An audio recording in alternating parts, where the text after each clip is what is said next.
ආයිබන් කියලා බසම සාදරයෙන් පිළිගන්නවා. අද අපි පොඩ්ඩක් කතා කරන්න යන්නේ මේ බයිපෝලා කියන රෝගය පිළිබඳව ෆයිල් ලැබ් වැඩසටහන යටතේ. ඒක අපි හඳුන්වනවා ද්විද්‍රව ආක්‍රමිකතාවය කියලා. එතකොට මේක ප්‍රධාන වශයෙන් කොටස් දෙකකට බෙදෙනවා. පළවෙනි එක තමයි මේනියක් එපිසෝඩ් කියලා කියනවා. අනිත් එක අපි ඩෙප්‍රෙසිව් එපිසෝඩ් කියලා කියනවා. එතකොට මේ ද්විද්‍රව කියන එකම තත්ත්වයක නැතුව වෙනස් වෙනවා. ඉතින් පළවෙනි එකේදී මේ මේනියක් එපිසෝඩ් කියන අවස්ථාවේදී රෝගියාට ඇති වෙන්නේ අධික සතුටක්. එහෙම නැත්නම් ඔහු ඒ සමාජ ක්‍රියාකාරීත්ව වලට ඉතාමත් මේ සම්බන්ධ වෙලා ඔහු සතුටක් විදිහට තමයි අධික සතුටක් විදිහට තමයි ඔහුට දරා ගන්න බැරි සතුටක් විදිහට තමයි මේ පළවෙනි මේ එපිසෝඩ් එක එයාට ක්‍රියාත්මක වෙන්නේ. එතකොට ඔහුගේ හිත තුළ ඔහු නොදැනුවත්ව දරා ගන්න බෑ. ඒක ඔහු විසින් කරන ලද දෙයක්. අනිත් එක තමයි අපි හැබැයි ඒකේ කොටස් තව කොටස් 5ක් 6ක් වගේ 7ක් වගේ තියෙනවා සේරම එක එක අවස්ථාවලදී එහෙම ගත්තාම තියෙනවා අර ග්‍රැන්ඩියසිටි කියලා පළවෙනි අවස්ථාව තියෙනවා. ඒක තමයි අධික මාන්නය. එහෙම නැත්නම් තමන් ගැන දක්වන අපි කියනවා මේ ලොකුකම අධික ලෙස තමන් ගැන වර්ණනා කිරීම ඒ අධික මාන්නය වගේ ඒ අවස්ථාවට රෝගියාපත් වෙනවා. අනිත් එක තමයි මේ නිින්ද අඩුකම ඉන්සෝම්නියා වගේ කියන්නේ නිදාගත්තටත් ඔහු නිතරම ඇස් අරගෙන වගේ ඉන්නේ ඒ රෝග ලක්ෂණ.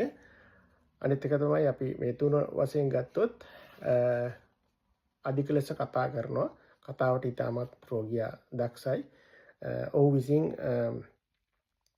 කතාව අනවශ්‍ය දේවල් නිතරම පිට කරනවා. අනිත් එකමයි අපි 4 විදිහට ගත්තොත් ෆයිට් ඔෆ් අයිඩියාස් කියලා කියනවා. ඉතින් ඔහු ඒ අවස්ථාවේදී විවිධාකාර මනසට එනවා විවිධාකාර සිතුවිලි. එහෙම නැත්නම් ඒවා පාලනය කරගන්න බැරි විදියට සිතුවිලි ඔහුට ගලාගෙන එනවා. ඉතින්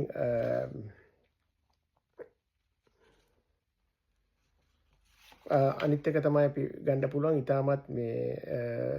ඉතාමත් තරහ යන ගතිය. එහෙම නැත්නම් මේ කුපිත වෙන ගතිය තියෙන රෝගියාගේ ඩිස්ට්‍රැක්ටිබිලිටි කියලා කියන්නේ. ඉතින් ඒ වගේ අවස්ථාව අනිත් එක ඉන්ක්‍රීස් ඇක්ටිවිටි වගේ.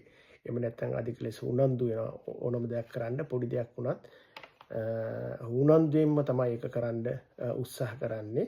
අනිත් එක 7 වෙනි එක තමයි රිස්කි බිහේවියර් කියලා. ඒ කියන්නේ අධික ලෙස අනවශ්‍ය දේවල්ට මුදල් වීදම් කරනවා. උදාහරණයක් විදිහට ඔන්ලයින් ඔය බඩු ගන්න ඒවා ඒ වගේ දේවල්ට තමන්ගේ මනස හොය මුදල් අනවශ්‍ය මුදල් වීදම් කරනවා. ඉතින් මේ වගේ මේකේ භයානක තත්ත්වය තමයි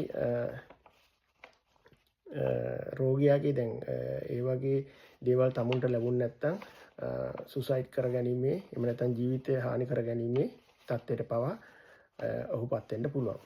එතකොට මේ රෝග ලක්ෂණ තියෙනවා. හැබැයි මේකට හේතු තියෙනවා. හේතු සමහරලා ඩ්‍රග්ස් මේ ඇඩික්ෂන්ස් වලට යටත් වෙලා ඉන්නවා නම් ඒව ගන්නවා නම් නිතරම එහෙම නැත්නම් මේ තයිරොයිඩ් ප්‍රශ්නකුත් එන්න පුළුවන්. එහෙම නැත්නම් මේ මොලේ ඇක්සිඩන්ට් එකක් වගේ බ්‍රේන් ඉන්ජරිස් අපි කියන බ්‍රේන් ට්‍රවුමා කියලා ඒ වගේ ඒවා ඔහුට අර කියන අවස්ථාවවලදී ඉතාමත් දුක් අවස්ථාවවලදී තියෙනවා. ඒතර පළවෙනි එක අධික ප්‍රීතිය. එහෙම නැත්නම් ඒක නිසා මේ බයිපෝලා රෝගය තියෙනවා. ඕකේ අනිත් එක විරුද්ධත්වය තමයි අපි කියනවා ද්විද්‍රව ආක්‍රමිකතාව කියලා කිව්වා. දෙවෙනි එක තමයි ඒකෙන් ඩෙප්‍රෙසිව් එපිසෝඩ් කියලා කියන්නේ. එතකොට ඉතාමත් දුක දැනෙන අවස්ථාව. රෝගියට දරා ගන්න බැරි තරම් දුක දැනෙනවා. නිතරම මතක් වෙන ගානේ ඇඬෙනවා. ඒ කියන්නේ අතීතයේ යම්කිසි සිදුවීම් එමෙ එන්න පුළුවන් මොනවා හරි කමන්නේ. ඒ තියෙන අධික දුක නිසා තමන්ගේ ජීවිතේ පවා නැති කරගන්න ඔහු පෙළඹෙන අවස්ථා තියෙනවා. ආසාව කියන එක කාලයක් තිස්සේ තිබිච්ච ආසාවන් ඉතාමත් උනන්දුවෙන් කරගෙන ආපු ආසාවන් සේරම එකපාරට කඩාගෙන වැටෙනවා. ඌ සේරම අයින් කරලා දානවා ඒවා ටික. ඉතින් මේ වගේ තත්ත්වය තමයි අපි මේ බයිපෝලාර් කියලා රෝගීන්ගේ විශේෂ රෝග ලක්ෂණ වෙන්නේ. ඉතින් ඒකේ තව තියෙනවා හයිපෝමේනියා එපිසෝඩ් එකේ තියෙනවා. අපි අර හයිපර් කිව්වට මේක හයිපෝමේනියා. ඒතර ඩෙප්‍රෙසිව් එපිසෝඩ් එකේ මේ ඒකට තියෙන මේ කාලයත් එක්ක තමයි ඔහු ඉතාමත් ෆයිට් කරන්නේ. එහෙම නැත්නම් මේ ගත කරන්න යන්නේ. ඉතින් මේ බයිපෝලාර් කියන රෝගී තත්ත්වය තියෙනවා නම් ඔබට පුළුවන් ඒකේ මේ වගේ රෝගීන්ට අවශ්‍ය කරන ඖෂධ එහෙම නැත්නම් මේ උපදේශන ගොඩක් දුරට ඉතාමත් මේ අපි කියනවා ඩීප් ගිහිලා තියෙනවා නම් ඒ කියන්නේ මනෝවිද්‍යා උපදේශන වලට වඩා ඖෂධ තමයි ගන්න තියෙන්නේ.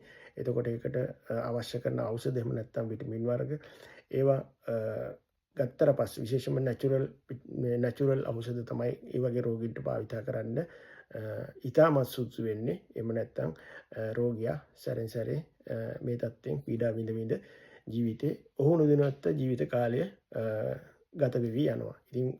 ඉතින් ඒක සඳහා ප්‍රතිකාර සඳහා අපිට පුළුවන් උදව් කරන්න ඔබට පුළුවන් නම් අපිව සම්බන්ධ කරගන්න මෙවැනි රෝගීන්ට සඳහා ප්‍රතිකාර කරන්නට. බොහොම ස්තුතියි අදත් වයිල්ඩ් අප් වැඩසටහන සමග සම්බන්ධ වුණාට.